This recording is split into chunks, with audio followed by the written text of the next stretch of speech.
안녕하세요. 국어 가르치는 수지쌤입니다. 네, 이번 시간에는 같이 광덕의 원왕생가에 대해서 공부를 해보도록 합시다. 네, 이 광덕의 원왕생가는 일단 갈래부터 얘기해 볼게요. 네, 갈래가 19채 향가예요. 10줄이잖아요. 그쵸? 19채 향가. 네, 19채 향가고요.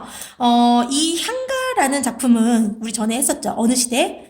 신라시대, 그죠? 신라시대, 통일신라시대의 노래고, 그리고 향가의 4구체, 8구체, 19채가 있었죠. 그죠? 그 중에서 19채 향가는 가장 발전되고 정제된 형식이다. 이렇게 이야기를 했었어요.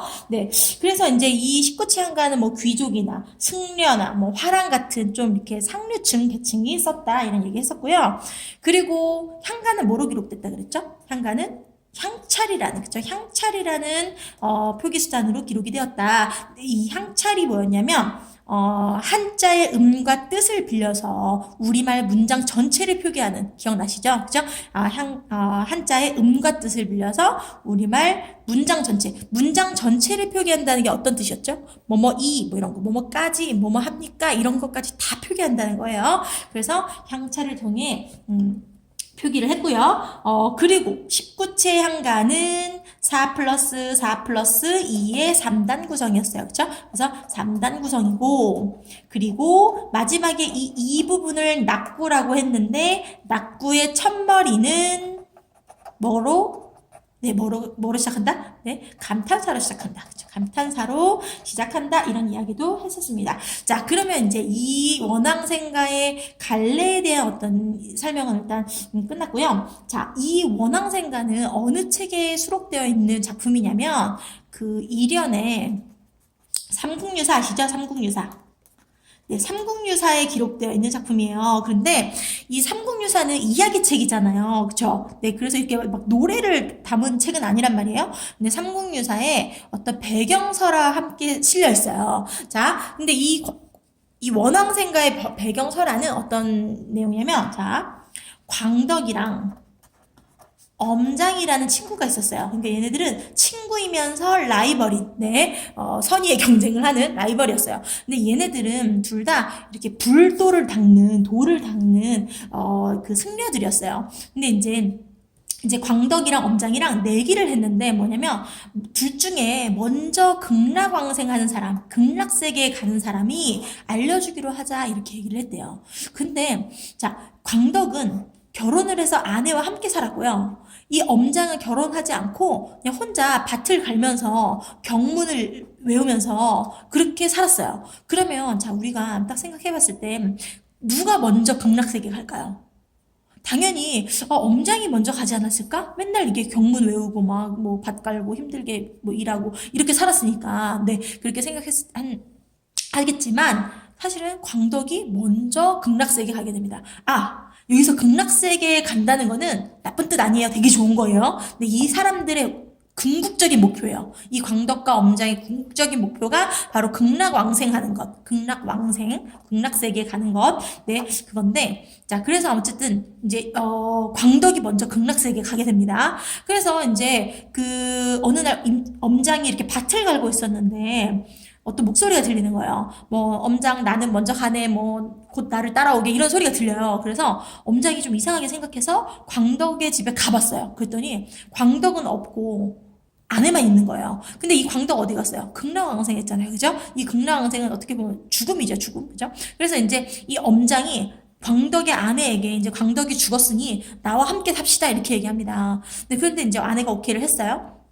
그래서 이제 같이 살고 이제 첫날 밤이 됐어요. 첫날 밤에 이 엄장이 그 광덕의 아내에게 정을 통하려고 했어요. 좀 이렇게 아무튼 정을 통하려고 했는데 이 아내가 뭐라고 막 꾸짖으면서 말하는 거예요. 광덕은 나하고 오래 살았지만 한 번도 나에게 그런 정을 통하려고 하지 않았다. 우리는 항상 같이 돌을 닦으면서 뭐 이렇게 앉아가지고 그렇게 뭐 맨날 도만 닦고 지났다 이런 얘기하는 거예요. 네, 그래서 그 꾸짖음을 듣고 엄장이 되게 반성을 해서 이제 다시 새로 돌을 닦아서 극락왕생했다라는 이야기입니다. 그래서 이 광덕과 엄장에 대한 어떤 이런 이 라이벌에 대한 이야기가 그 삼국유사에 실려 있고, 거기에 이제 이 원왕생가라는 노래가 실려 있는데, 이 실려 있으면서 뭐라고 돼 있냐면, 이것은 광덕이 그의 아내와 돌을 닦으면서 불렀던 노래이다, 이렇게 나오고 있어요. 네, 그래서 작가가 광덕이 되는 거죠. 그죠? 네. 자, 그러면 이제 내용을 본격적으로 보도록 하겠습니다. 자, 여기에 있는 요 한문처럼 보이는 요거 한문이라고요? 얘 한문 아니라고요. 그죠? 얘 한문 아니고, 뭐다? 한문이 아니고, 향찰이다. 향찰. 네, 꼭 기억해 두셔야 됩니다. 네, 그러면 처음부터 한번 볼게요. 달이 어째서 서방까지 가시겠습니까? 이랬어요. 자, 이때 이 달은, 달님, 이렇게 부르는 거예요. 달님, 어째서 서방까지 가시겠습니까? 이렇게 달에게 말을 걸고 있어요. 자, 그러면 이거는 대화체예요, 독백체예요? 당연히 대화체겠죠.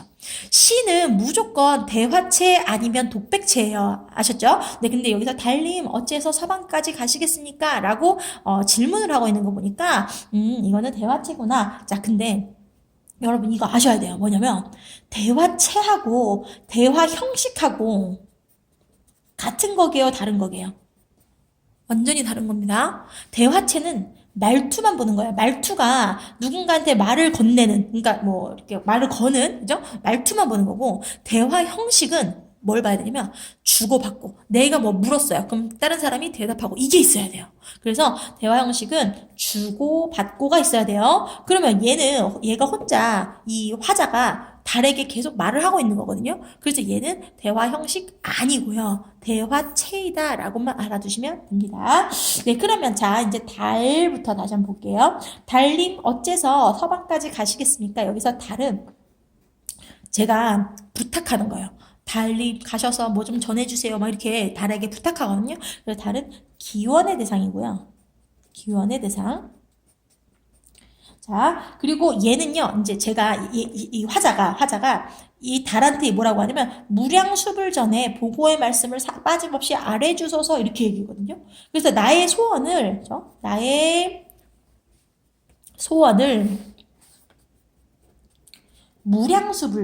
무량수불은 부처님이에요, 부처님. 네, 에게 전달하는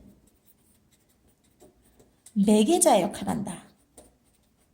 네, 매개자 역할을 한다. 그래서 이제 이 달님 어째서 서방까지 가시겠습니까? 자, 그럼 이 서방이 뭐냐면요. 서쪽이야, 서쪽. 보통 불교에서 서방정토라고 하거든요. 서방정토. 이제 이게 뭐냐면, 옛날에 제망매가 배워보신 적 있죠? 제망매가에서 보면 뭐, 미타찰에서 만날라 돛닦아 기다리겠노라. 이런 거 있잖아요. 그죠? 미타찰. 뭐, 같은 의미입니다. 그래서 이거는 불교적 극락세계를 나타내요. 자, 그래서 서방까지 가시겠습니까? 라고 물어보는 거예요. 네, 그 다음에 무량수불 누구라고요? 부처님이라 그랬죠. 그죠? 부처님. 이 부처님 전에 보고의 말씀을 빠짐없이 사례주소서, 사례다는 아래주소서. 네, 여기까지가 4부분이죠. 그쵸? 그리고 여기가 또 4고, 여기가 2가 되겠죠? 그쵸? 3단 구성에서. 자, 보고의 말씀 빠짐없이 잘해주소서. 그래서 여기 부분에서는 얘가 뭐 하고 있다? 당부하고 있다. 달에게, 그죠? 달에게 부처님한테 가서 보고의 말씀을 빠짐없이 아뢰주소서. 서원 깊으신 부처님을 우러러 바라보며 두 손 고추 모아 원왕생이 뭐예요? 왕생을 원합니다. 왕생을 원한다. 이 왕생이 뭐예요? 극락왕생이죠. 극락왕생을 원합니다. 근데 이거 두 번 반복했죠? 그죠? 반복한 이유는 뭐예요? 강조죠. 원왕생 그리는 사람 있다고 아뢰주소서. 그럼 이 원왕생 그리는 이 누구예요? 화자, 그죠? 화자 자신이죠?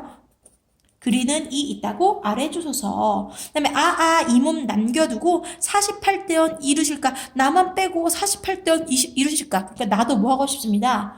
저 진짜 48대원 이루고 싶습니다. 라는 어떤 기원이에요. 자, 그래서 이거는 표면적으로만 보면, 나만 빼고 48대원 이루실까? 이거거든요. 근데, 그래서 이건 표면적으로는 소원, 미성취에 대한 염려. 그죠? 근데 사실은 이 소원 미성치에 대해서 염려한다는 것은 뭐다? 진짜 간절한 기원이다. 됐죠? 그래서 나 진짜 48대 이루고 싶습니다. 저 진짜 원앙생 하고 싶습니다. 이게 다 같은 의미예요. 같은 의미. 그죠? 네, 같은 의미. 네, 그리고 뭐 서방정토 가는 거 이것도 다 같은 의미. 네, 그래서 지금 전체적인 내용은 어렵지 않죠. 그죠? 그냥 해석만 하시면 되고요. 이게 되게 굉장히 불교적인 내용이다. 이런 얘기. 그죠? 불교적인 내용이다.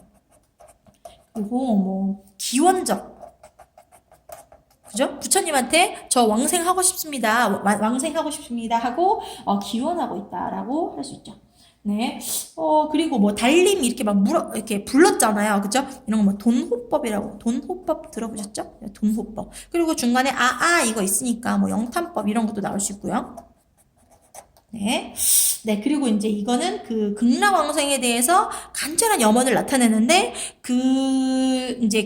그런 도를 닦으면서 부르는 노래니까 굉장히 의식적인, 그죠? 어떤 종교 의식적인, 그런 의식적인 노래가 되겠죠.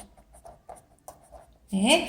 네, 됐습니다. 그래서 지금 이 내용을 보시면요. 자, 여기 있죠. 여기 4부분. 여기가 1차 청원이에요. 1차 청원. 이 1차 청원은 누구한테 하는 달림에게 하는 거죠. 달림에게 당부하는 거야. 달림에게 당부. 뭐 해달라고? 무량수불 전에 보고의 말씀 아래달라고. 됐죠? 그 다음에 여기 있죠. 여기. 네. 서원 깊으신 부처님을 우러러 바라보며 두 손 고추 모아 원앙생 그린이 있다고 사례주소. 이건 그래서 2차 청원이죠. 네, 2차 청원. 이 2차 청원은 무슨 내용이냐면 이 부처님에게 뭐 하는 거? 왕생을 기원하는 거. 네. 그리고 이제 마지막에는 간절한 염원을 나타냈다. 됐죠? 그죠? 염원을 나타냈다.